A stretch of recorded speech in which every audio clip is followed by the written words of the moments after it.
No. You guys call me if you need me. Here comes the Power Rangers, Jungle Fury. Power Rangers. Fury.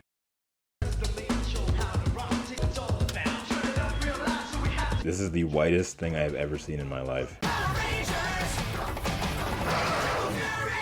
I've never had such an insane turnaround on an episode. Theo, the Jungle Fury Blue Ranger, is a guy always wanting to be the best at everything. When Casey joined the team as Red Ranger, being a rookie swapped in at the last minute, he'd barely give him the light of day. And he also just didn't like him, at all. Like when Casey was basically dying after being poisoned and Lily just wanted to help him out. Casey already has one mommy, he doesn't need two. Like, damn, bro, leave the dude alone. Look at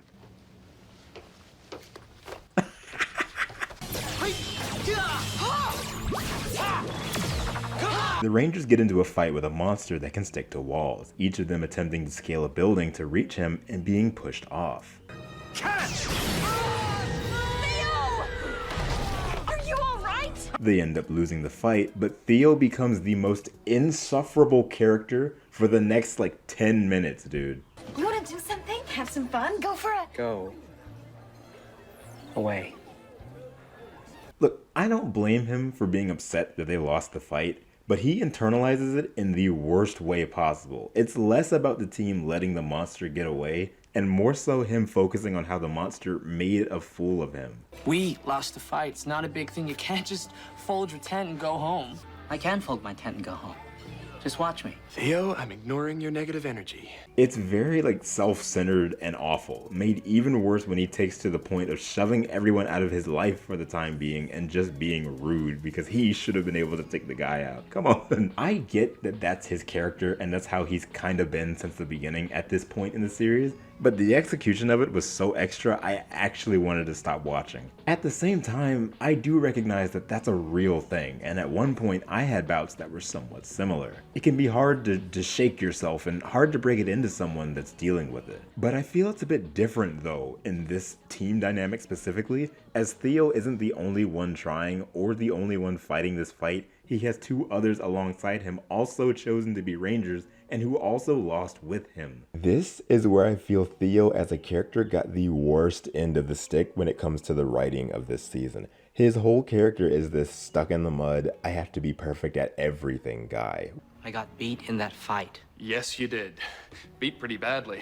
I saw it on all 5 screens. Which is fine, except for the fact that that means that we need to have 32 episodes of this. It can be so irritating because in just about every and any focus episode relating to him, even somewhere he's not the focus, he ends up being a conflict or the conflict in and of himself. I love seeing him overcome his arrogance and self-doubt because you genuinely feel for him and instantly become proud of him. And I feel that's major props to his actor and how he conveys the character. It just sucks because you know that regardless of how he learned and improved himself for the better that episode, the very next episode, it's like a hard reset and it's like none of that improvement even happened. How many times do we need to hear, I can't do it, I can't do anything, directly after an episode ends with him having confidence in his abilities? Sorry, mini rant.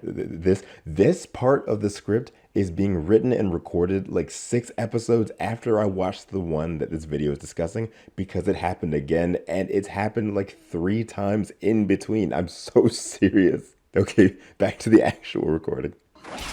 Again, I was so close to just tuning out because Jungle Fury also had another episode right before this one that wasn't amazing. Like when Casey went out on his own to take out Daishi and ended up poisoned and nearly dying and then got rewarded with a new power-up for no reason. But then when Lily went out on her own to take out a monster for Casey's sake, she got scolded and literally punished for it at the end of the episode. Like, what? He thinks I need to learn a lesson for taking off on my own. Well, I'm flattered that you put yourself out there for me. What kind of shit is that? In any case, RJ takes Theo out to the woods for some sort of training while the Rangers are forced to fight without him in the city. You do not need him. You may want him. Fine, we want him. Sorry, not possible. Bro, what is wrong with you? Theo was put through a bizarre routine, much similar to Casey's trial from some episodes back. This is where things turned for me and made me start to realize just how insanely amazing RJ is as a mentor. I was beaten. So what, dude? We all lose at some point in our lives. What makes great warriors is not winning every fight, it's what we do with ourselves when we lose. After Theo finishes much of the routine, he still declares his worthlessness, to which RJ doesn't necessarily deny his feelings, but offers a broader perspective. You have what it takes before that loss, you still have it. You just don't know where to look for it. The way he speaks about confidence, the loss of it, and if it can ever be rebuilt is so powerful. I had to play it back like 3 times just to fully soak it in. What if I can't find it again? What if you can? Your choice. Confidence is a state of mind. Choose it. I have all day. RJ's actor plays into the surfer dude stereotype so well, and that mixed with the serious mentor thing clash in such a refreshing way. He acknowledges how you feel and go about thinking about yourself, but challenges you to look towards other horizons in an attempt to better yourself mentally. I love this scene so much, dude. You beat me before because I didn't have confidence in myself. Well, I do now. This is impossible! Theo manages to bounce back, rejoin the team, and put his confidence at the forefront. The Jungle Pride Megazord is able to take the upper hand, bringing another defeat to Daishi's army. Jungle Fury for me has always just been a piece of my childhood to where the puzzle pieces are very scattered. Being able to watch through it all the way through now has been really nice. It's been hit or miss, but RJ really came in to save this episode at the final hour. His father-like instincts and wise words made what felt like a very downer episode something worthwhile in the end. To me, it serves as a positive outlook on mental health and a return to form. Confident? Self-assured. Working. You forgot. Only human. Jungle Beast! Spirit unleashed! This is me! Listen, can I just say, how many times have I said can I just say on this channel? It's my channel. Can I have a sip? What do you mean, can you have a sip? You're the host of the show. I love her, and I was not expecting to like this character nearly as much as I actually do. I've said before that I feel her ADR is some of the best in Power Rangers. ADR is of course when the actors voice their characters in a recording booth for when they're morphed. Anna Hutchison just goes all out. There are times with Rangers where it doesn't really sound like they're in the scene, you know?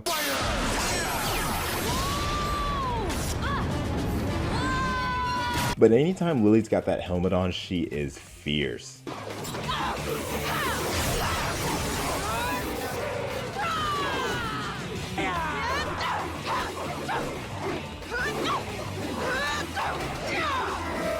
She's got a rasp that really makes you feel what's going on, and it's always a joy when we get to see her in action. Jungle Fury Yellow Ranger!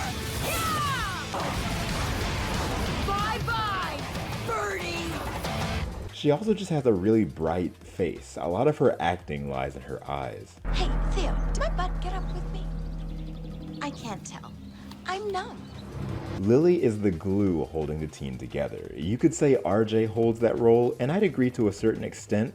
RJ's position is just to a different capacity. While RJ has the team go through trials to understand their true potential, Lily strings Casey and Theo along when they go astray. She and Theo have a bond that extends from before they all became Rangers, and that all gets challenged when Casey comes along. It's so not a date. Go Theo! What kind of shit? Thing is though, it gets challenged on Theo's end. You seen Lily? Yeah, man. She's upstairs, getting her groove on with Casey. What? When Theo creates an issue with Casey, she's the one that steps in to keep things on track. We are in charge of protecting the world here. This isn't the prom. Work it out. She's ridden with somewhat of a motherly instinct, and she does this multiple times with just her fellow Rangers. Remember when you first started out? You didn't always have mad skills. Too bad Casey doesn't have someone amazing like that to teach him. Lil, do you ever get tired of being right? Not so far. Lily knows what it means to be a superhero, but she also knows what it means to be a good person. When Camille is having issues with Daishi, she recognizes something being up, at the time not knowing she's speaking to her then enemy, and attempts to talk her through it. If you need someone to talk to, I'm a pretty good listener. It's nothing. It's just someone I care about really let me down. Sometimes people make mistakes. She's got an open ear to listen to someone's problems, and it's refreshing to see in a series that's normally always on go mode. I can just tell you're a good person. My boss thinks I'm useless. It's ridiculous. Sounds to me like you need a new boss. When the Rangers seek out Master Fant, his lack of confidence in himself causes him to banish them from his home, to which Lily takes it upon herself to refuse his refusal to train them and posts up on his porch. You cannot do that. Oh, in Power Rangers you can, or rather, if you're Lily, you can. Master Fant is going to show me how to use that jungle mace. No. You guys call me if you need me. She encourages Master Fant, reminding him of his strength and bringing him back onto his feet. Afterwards, she's rewarded with a new weapon and by proxy, a new Zord for the whole team.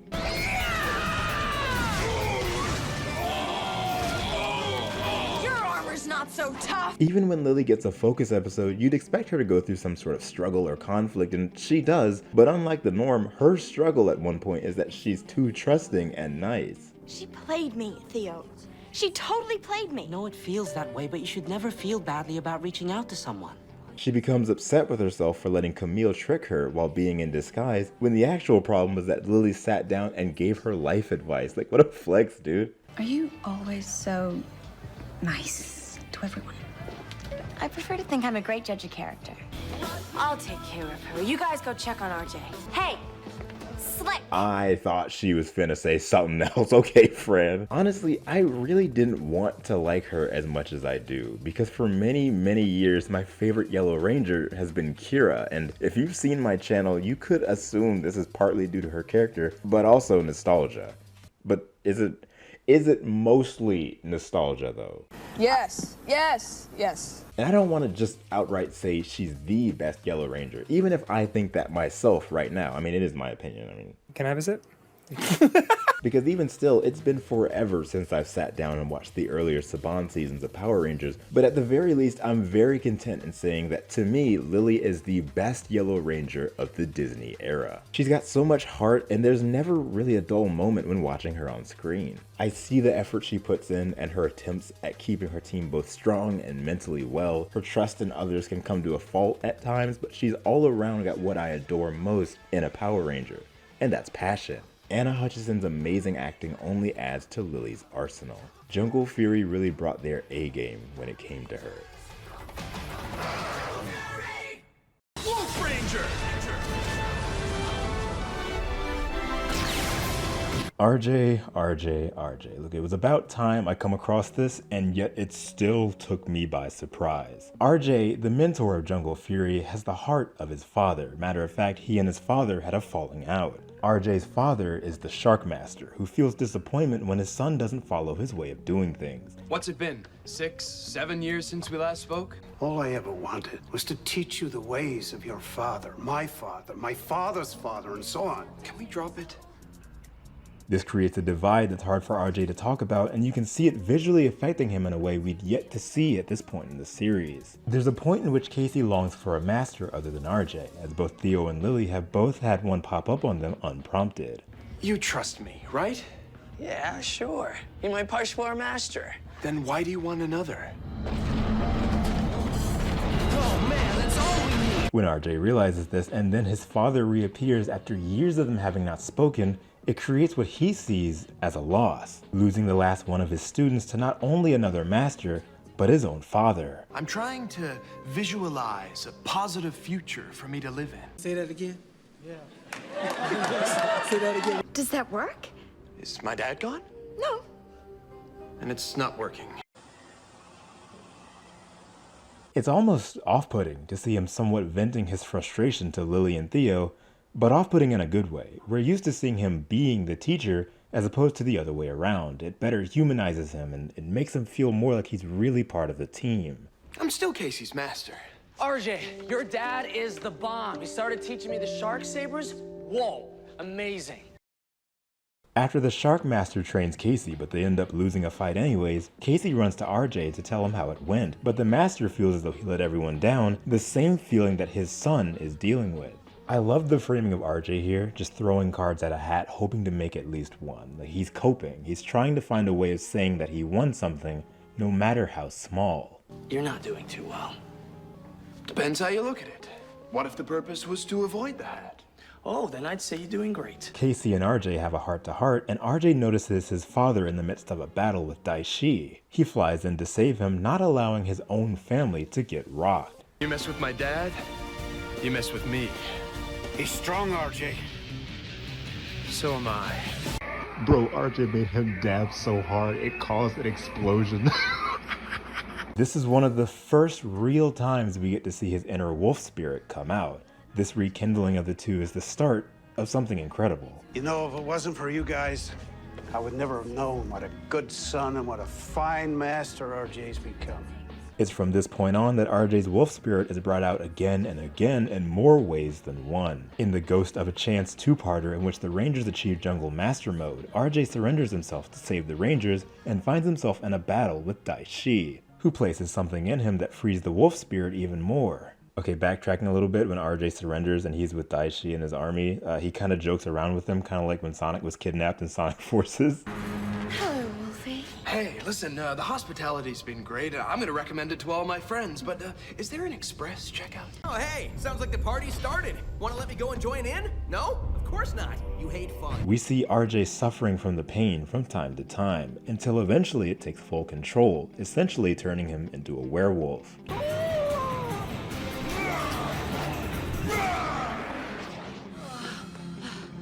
Why'd he run off like that? We, alongside RJ, who returns to Jungle Karma Pizza visually battered, are shown a news report of vandalism across the city and many people left injured. Suspecting this to have been his own doing, he decides to leave, to not worry the Rangers, and until he's able to regain control of his animal form. We hear him attempt to joke with Fran, who brushes it aside to hear the truth about what's really going on. And I was even here when the whole kitchen caught fire, so... But I invented the smoked and crispy combo. Please, tell me what's going on. The seriousness settles in so nicely here, and it forces RJ into a mode that greatly refreshes his character, while also allowing Fran to become more ingrained into the inner workings of what she's been hidden from. Your animal form. Well, couldn't the Rangers help? No, but they'd try, which means they wouldn't focus on Daishi. On his trek out, he realizes that what terrorized the city was not him, but a new monster instead named Monkiwi. So it was really cool to me when I saw those blasts hit Monkiwi, and I was like, wait, but the Rangers don't have any projectiles. And I was like, oh, that's gotta be the Strike Rider. And then it was, and he just like CG slides down a pole. Casey, Lily, and Theo appear to help, but are no match as Monkiwi provokes RJ's animal spirit to take form, who then turns his sights on the Rangers. With the fear that he could get stuck as a werewolf, it's up to everyone to find a way of returning control to RJ before it's too late. It's very distressing seeing him in the pain he's in because it looks so real. Not to mention when Fran stands up to him before he literally runs in and attacks her.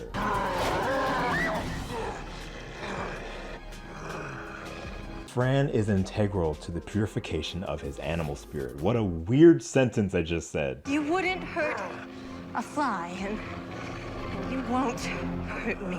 I just love what she is and how they write her. It's very nice, just an outsider looking in and then being included. It's really refreshing. Like, I love it. I love Fran a lot. With his spirit restored, RJ unboxes something from the closet, that being his own morpher. Now knowing he's gained full control of what was held inside, he's able to utilize it to its true potential and steps in to help the Rangers against Monkiwi.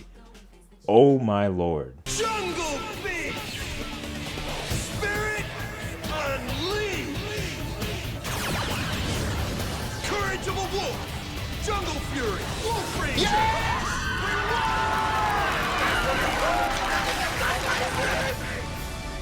I don't need to explain how gratifying this was. After so long of watching, knowing that this would happen, it was only a matter of time.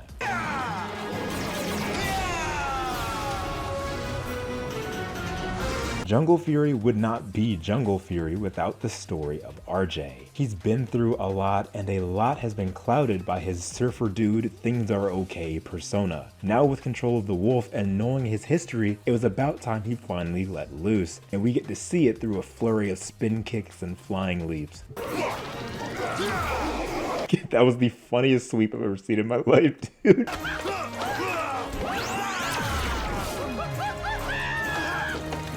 Not bad for your first morph. Oh, you like that? Hey!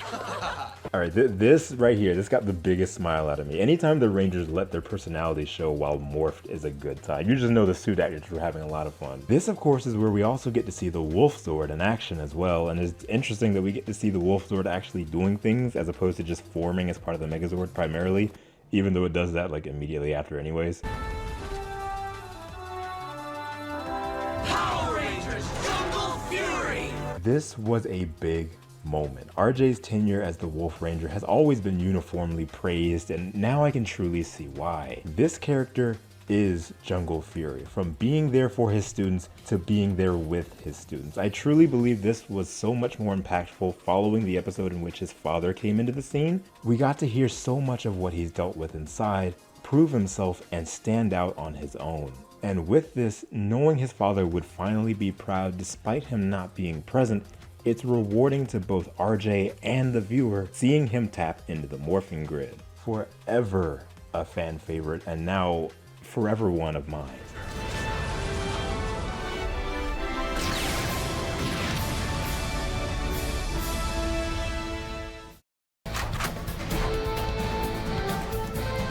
I bet those glasses make you see better. Remember when we had sunglasses as morphers? That was pretty weird, right? Sonic Unleashed. Man, I hope you remember it's the month of Jungle Fury right now on the channel, so I would really hope you remember. There's actually a really fascinating history behind these sunglasses, and I want to talk about that today. This was actually supposed to be part of my video talking about the morph, but it got so interesting to me, and I had to split the script in half. Why don't we just get into it, dude? The history of the Solar Morphers. Let's do it.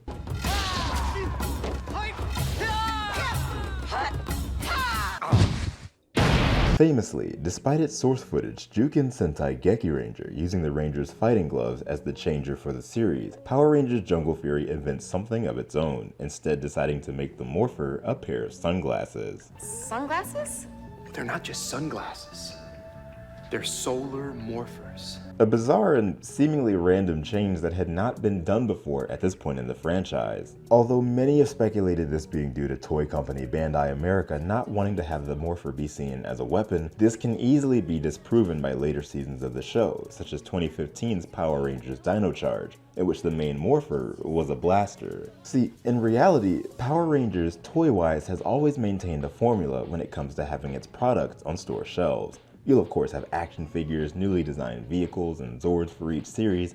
Combine the Titan weapons and morph again to become the mighty, evil-crushing Mystic Force Deluxe Titan Megazord. But the main ticket items right off the gate are always the Morpher and the main weapon, usually a type of sword. The Morpher and main weapon toy items are often the most prominent in Power Rangers section of toy aisles, as they take up a good amount of space and are the most likely to be the quickest selling. This being the case, with Dino Charge, Bandai could keep the Morpher being a blaster and still sell the sword on its own, as the Rangers would wield both as per usual. One issue Bandai America faced with Jungle Fury was the lack of familiar weapons shown in Geki Ranger.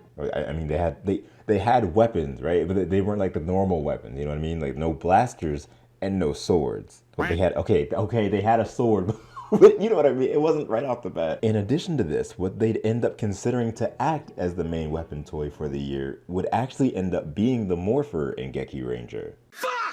It's very likely that instead of adapting this aspect of Geki Ranger in the same fashion and selling the weapon as the Morpher toy, they decided to split them apart and create a Morpher of its own. That way they'd be able to still maintain two SKUs, a SKU essentially being the barcode of a product, instead of there just being one item. This can further be corroborated by 2018's Power Rangers Ninja Steel, in which the source footage utilized a sword as the Morpher. Ninja Steel decided to instead make the source footage's sidearm weapon the Morpher and still be able to sell the sword toy as its own separately. Power Rangers Ninja Steel, Morpher, and Sword sold separately. When asked about the change to sunglasses, Jackie Marchand, a veteran show writer and a writer on Power Rangers Jungle Fury, would have this to say, quote, "Honestly, the story behind this is pretty simple. Bruce Kalish had the idea to make the Morphers sunglasses and Bandai liked it, so they did it. The inspiration was that the helmet design that year already had visors that sort of looked like sunglasses anyway." End quote. Thus, the Solar Morphers were created. The Solar Morphers were some of the most unique creations in the show's history, as they were not only able to be used in a fashion sense, but they were also unapologetically silly. Go out there and beat down evil. And now you look good doing it.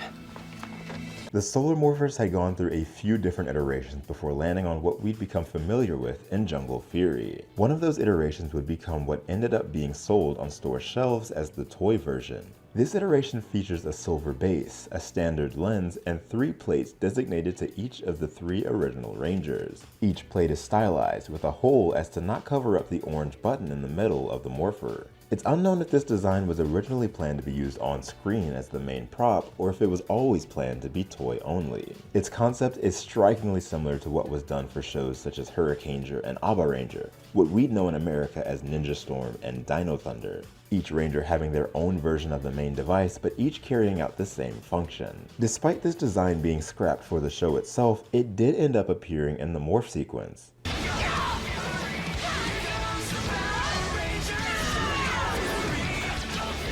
When the Rangers burst out during the morph before the helmet forms, you can see a render of the toy Morpher being worn instead of the main prop. This is shown on each of the 3 Rangers. I bet those glasses make you see better! All right already! Other designs show that the sunglasses originally did not feature the pull-down microphone and attempted to look more like the animals. A common trait of these designs not utilized would be the inclusion of earpieces near the end of the handles. These earpieces would actually end up being sculpted into some of the prototypes, even those that went on to be painted. What we ultimately ended up with would be more streamlined and generally accepted visually as a standard pair of sunglasses with an added flair. The Solar Morphers appear as sunglasses color themed to each core Ranger, with sculpting reminiscent of the Jungle Fury Ranger helmets, and a silver mic that can pivot down from the lens for usage. What started as an orange button in the center would still be sculpted onto the prop, but just painted over.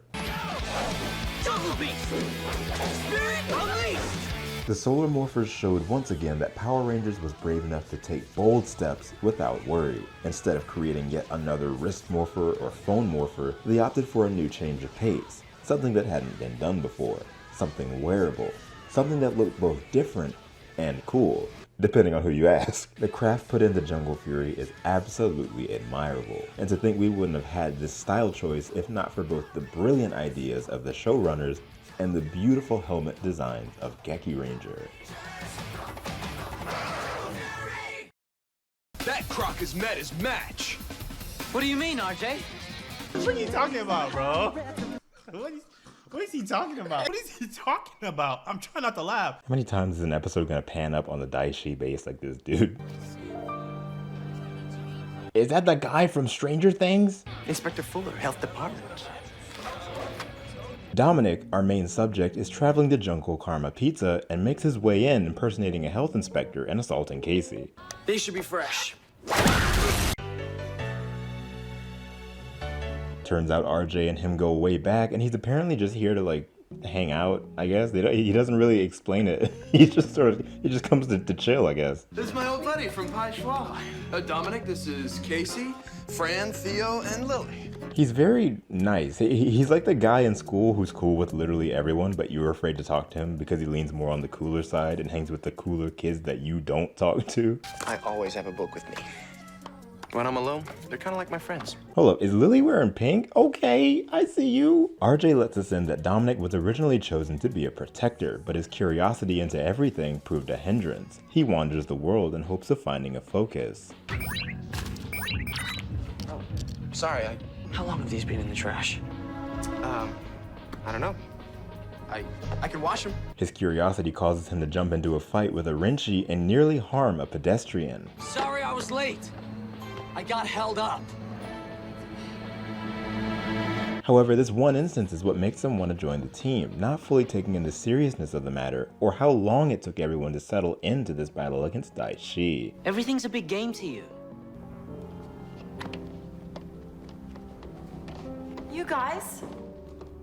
To prove his worth, he puts in work at Jungle Karma Pizza and almost assaults Casey again. Batter up. Bro is out for blood even by accident, dude. Problem is, he sucks. What? Man, come on now, get that pep off there. Come on, somebody come get this, man. Come on now. Come on, get that pep off. That's just too much doggone pep. Casey about to have a fit. I'm not gonna fit in here. It's back to the path. Shows up, tries to kill Casey like 3 times, leaves, doesn't explain. Fran strikes a bit of a relationship with Dominic, pressing everyone on whether or not they tried to understand him before he left. You didn't even say goodbye. Didn't think anyone noticed. Of course we noticed. Okay, well, I noticed. These two are like a perfect match. I love them together. And just seeing Fran interact with someone that's like her is so refreshing and nice. Like they're just like geeking out over books. I wonder if I'll ever find my purpose. Just don't quit looking. Yeah. She and Casey go back to find him, her trying to reason with him. As she heads back, a sign begins to fall at the dock, Dominic rushing in, showing off his rhino power.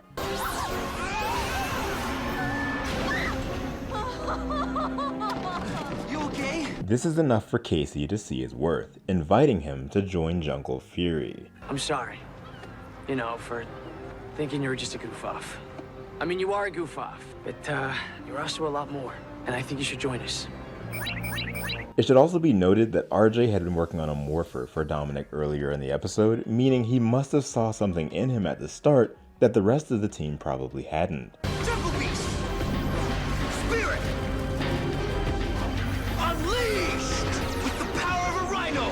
Jungle Fury! Rhino Ranger!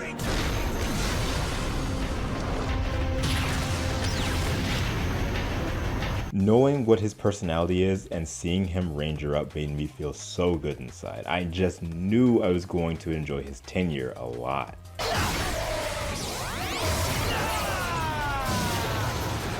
That Rhino Morpher puts in work against the henchmen, so much so that RJ and the Rangers in Jungle Master mode just stand around and watch. That croc has met his match. What do you mean, RJ? What are you talking about, bro?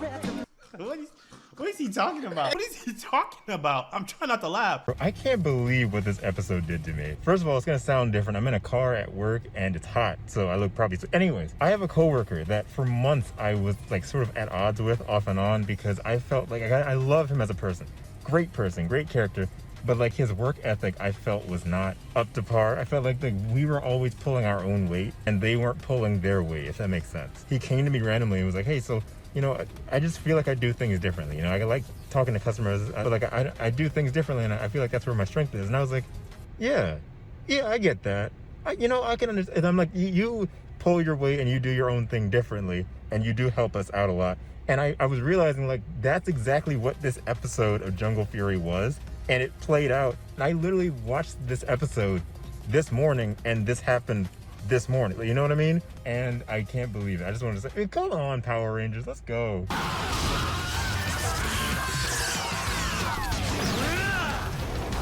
Later, Gator! Becoming a ranger and just being a ranger should have been the focus he sought out for all along, as it perfectly allows him to demonstrate his confidence paired with the power of the Rhino. It's a strong match. The gum? Ah, Dom! That is a ball of presumably chewed up gum from the table he was scraping earlier. That's the most disgusting thing I've ever seen, and they laughing about it. You know, with how many times Dominic attacked Casey earlier, I thought it was gonna be a bomb, to be honest. Dominic's entrance was nice and simple. It didn't feel forced, it didn't feel rushed. It genuinely felt like the perfect amount of time to introduce a character on their debut, while also allowing them to prove themselves and more. I appreciate that each character in this series has had the time to go through struggles and see them for themselves, and again, be given the time to let their true selves out. And with Dominic, it's no exception. White Rangers can always make anything look sick.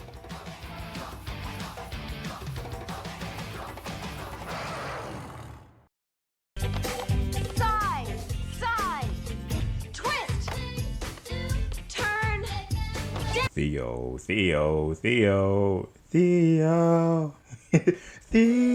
go!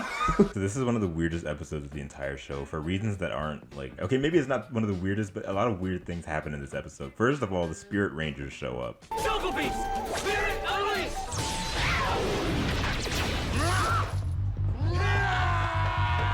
Daishi and some Phantom Beasts use these crystal eyes and capture the Elephant, Shark, and Bat Masters and are able to harness their powers to create Spirit Rangers, and as a kid, this blew me away, dude. First of all, I love that they're clearly designed after Jungle Master mode because duh. I mean, and also you can tell they're very clearly made because of toys. So it's like, they look really cool, but also it's like, wait a minute. As a kid, I only really saw their morph and roll call on like clips online, so I was really excited to see their actual debut fight here. And I mean, it was alright. I mean, honestly, it was really strange. For one, there was an enormous amount of slow motion in places where normally there would be none at all, and it became almost distracting to the point I paused the episode to look up if there were any production issues around this point in the show. Also, this was the episode that made me realize just how late Dominic came into the show. He came in after so much had already been done and established, like RJ overcoming his wolf spirit and the Rangers training with their masters. Hell, even RJ had his own interactions with the masters on screen. His father literally is one. Dominic doesn't have any real meaningful interactions with anyone in this show, and it's made extremely apparent in this fight with the Spirit Rangers because he's barely even in it. I saw him maybe twice, and then when they gathered together at the end, he looked like he just got his whole chest torn out, and it's like, dude, you wasn't even here. In any case, Theo gets a call that his brother is showing up.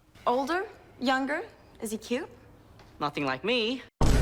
We find out that it's his exact twin brother, as Lily says. Theo, you didn't tell us he was your exact twin brother. Just say identical. You don't have to be like, is that your the exact same guy as you?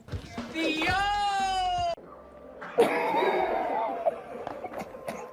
They literally just have Theo's actor playing both of them. It's really stupid and silly, and I love that the most about it. Theo's brother Lewin was seen as the popular kid, the one doing these crazy things and getting recognition, while also blowing stories out of proportion, something that's rubbed Theo the wrong way since they were little. So you think I'm wasting my time? You're the one doing kung fu for years on end. There's a really profound moment when Theo spills something on his brother and has to give up one of his shirts, and his actor almost looks like he's about to cry. It's nothing huge, it's just, I wanted to highlight it because it was really good. I'm gonna need to borrow a shirt. Upstairs. As you can expect to happen in an episode about twins, Lily mistakes Theo for his brother, and they go to the store together. Theo's upset. Also, Dominic is delivering a pizza and gets captured by the Spirit Rangers. What is bro's problem? Like, this show's doing everything in their power to get him out of there. Lily spills of Theo's jealousy to Lewin, learning that both brothers are basically envious of each other, a lack of communication breeding a misunderstanding of each other's goals.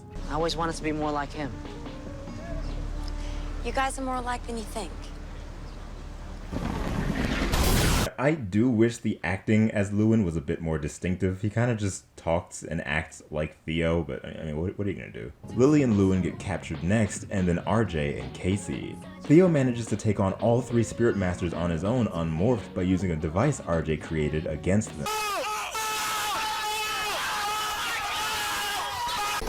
Jungle Beast! Spirit unleashed! With the stealth of a jaguar! Blue Ranger! It's so refreshing to see him going at a big bad entirely on his own with the rest of the team out of commission. Come on! The first person rescued is Lewin, who gets to see his brother in action as the Blue Ranger for the first time. You're a Power Ranger.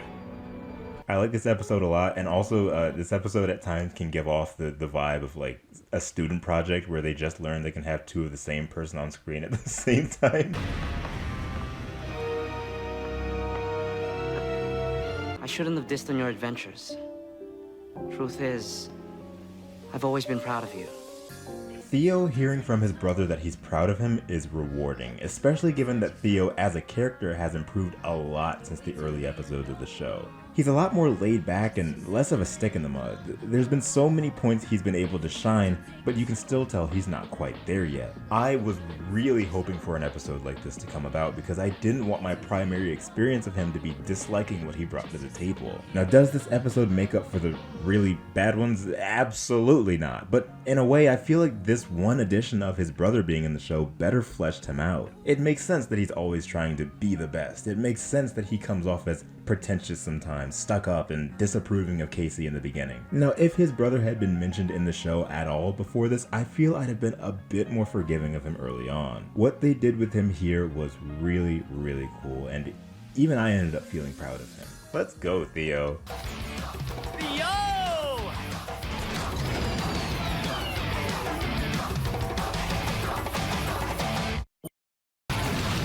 Jungle Fury! Red Ranger! You know, at first I felt I'd have little to nothing to say about Casey. Beat ya! Yeah! Because he was just too good. Yeah. I bet those glasses make you see better! Casey to me stands out in comparison to a lot of Red Rangers in that he's fierce both on the battlefield and to his fellow teammates. Specifically RJ. You see, RJ? We've been wasting time. Come on, guys, let's go. Casey had a big mouth when he wanted to, but I don't necessarily think it was ever a bad thing. He can hold his thoughts in, but when checked in on, he gets very outspoken, and this hits as early as the 3rd episode. Being someone not originally intended to be a ranger, he has very little prior training. RJ, you gotta teach me something. I just did. Now I'm on break. No, I mean, you gotta teach me more. When RJ pushes him through trials, he gets very easily frustrated as they come off as just standard chores. Now, in case you haven't noticed, I've been getting my tiger tail kicked all over the city. When are you going to train me? He can really lash into RJ, but that's when it falls on RJ to steer him in the right direction, to help him see things differently instead of just viewing everything as having binary outcomes. You asked me to train you, and I have. How? By fixing your chair? See? Like twisting and shaking the mat. And when you face off with that buffalo thing, stay low. You'll cut his power in half. His experience at the Academy affects him all throughout the series and rears its head up most again when RJ becomes the Wolf Ranger. Voila! Up to that moment, he'd taken pride in being the leader of the team, the Red Ranger, the Tiger, and although RJ had already been his master, he hadn't been his master on the battlefield to this extent. Do more training. Come on, let's go. Practice makes... Yeah. What's up with him? With RJ calling out directions for everyone, he feels as though his position has been lost. RJ, once again, steers him correctly. Someone can come in and seem like they're stealing the spotlight, but your team knows what's up, and if they trust you, they'll run with you. Everyone has moments when they get kinda unsure. You just have to trust your instincts, and your friends will trust them too. Gotta go. A very common theme throughout this entire series is RJ's amazing leadership. RJ can slip up and have his flaws here and there, but ultimately he knows what's best for the team and can see almost 5 steps ahead. Casey's growth also nearly causes another downfall, as he's basically able to call the shots when Dominic comes in. They should be fresh. Despite how badly Dominic's first impression came off on everyone, Casey seemed to be the most affected. Someone new comes into the team, disrupting the flow, and Casey is the first one to really let it be known that their presence is causing a disturbance. However, this serves as a lesson to Casey in patience. Did you ever give him a chance to show you what he was really made of? Even once? After seeing Dominic save Fran later in the episode, he realizes he never gave him a proper chance, utilizing his position as team leader properly and allowing Dominic to join Jungle Fury. You've got the Rhino spirit and the Ranger spirit, and I think you should join us. This is the kind of growth that I like. Could Casey do better at waiting things out and growing stronger as things change? Of course. However, I don't fault him for having those feelings, and they're not consistent enough for it to feel forced or a writing issue. It feels genuinely human. His outspoken nature is what I like most about him, because in a way, it almost reminds me of Jack. Can't forget the time in which a little kid stole tip money from the restaurant. Hey! I can almost taste the action now. You're right, son. There it is. SPD, emergency! Casey running after and scolding him because he wanted to buy a kite with it, and then finding out that that's exactly what he did later on. Don't let them see you. Why not? Because you're a thief. You're a fake and a fraud. Power Rangers don't like thieves. Can't have it both ways, Josh. Either you're a good guy or a bad guy. He's just good. Casey does wonders when grouped with his teammates and shines even when alone. Just an all-around great Red Ranger.